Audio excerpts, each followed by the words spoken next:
Docteur Bernard Astruc, bonjour. Bonjour. Vous êtes directeur médical de la société Eutelmed qui propose des services de consultation, psychologie ou psychiatrique à distance, télépsy. Est-ce que vous pouvez nous expliquer tout d'abord pourquoi et comment vous avez eu cette idée? Cette idée est venue tout simplement d'une expérience personnelle. J'ai été moi-même expatrié en Afrique de l'Est et amené à voir des Français qui ne pouvaient pas trouver dans ce pays de psychologues, de psychiatres pour parler de leurs problèmes personnels, parce que dans cette spécialité, plus que tout autre, il faut parler dans la même langue et même culture que soi. Alors Eutelmed a été fondé en 2010 à la faculté de médecine Paris-Descartes, dans la start-up, c'est une start-up, donc ça a été fondé dans l'incubateur santé de la ville de Paris. Ça nous a beaucoup aidé à démarrer, ça a duré pendant 3 ans, ça s'appelle Paris Biotech Santé. Et donc avec cet incubateur, 1 an plus tard, nous avons pu faire notre première téléconsultation qui était entre Vientiane, au Laos, et Paris. Donc ce qu'on a proposé à l'origine, c'était des téléconsultations en psychiatrie, pédopsychiatrie, parce qu'il y a beaucoup d'enfants qui consultent sur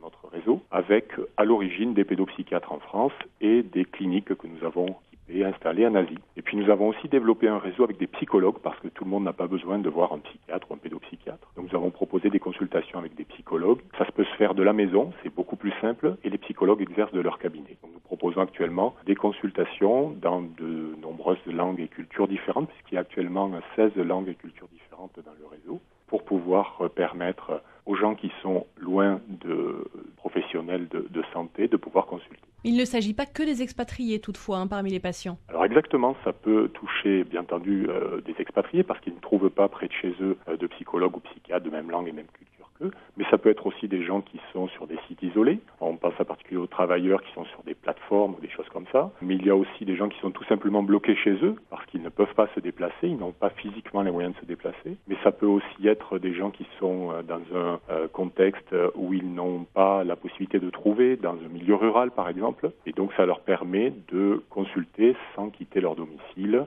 ou sans quitter leur lieu de travail. Quelles sont les garanties en matière de sécurité des données que vous pouvez fournir aux patients? Alors ça, c'est un point capital, parce que vous allez me dire, finalement, avec Skype aujourd'hui ou des logiciels de ce type, on peut se parler très facilement en vidéo à peu près partout, parce que la vidéo apporte vraiment quelque chose par rapport au téléphone. Donc on pourrait le faire de façon comme ça, avec un logiciel libre d'accès. Mais le problème, c'est la sécurité des données, effectivement, et vous avez tout à fait raison. Donc nous avons développé, la première chose qu'a fait la société Eutelmed quand elle a été créée, ça a été de développer une plateforme de téléconsultation. Alors, c'est un grand mot pour dire quoi? C'est une page web sécurisée sur laquelle il y a tout ce qu'il faut pour téléconsulter. Donc il y a un module qui permet de prendre le rendez-vous en tenant compte du décalage horaire, il y a une messagerie sécurisée, il y a de la vidéo de qualité professionnelle, il y a une liste des médicaments psychotropes quand on en a besoin, il y a le module de paiement en ligne et surtout, il y a un consentement éclairé qui se lit à distance et qui se signe électroniquement parce qu'on ne peut pas faire de télémédecine sans consentement éclairé, sans information donnée aux patients. Et en retour, nous devons aux patients de la sécurité, donc tout est crypté, et les serveurs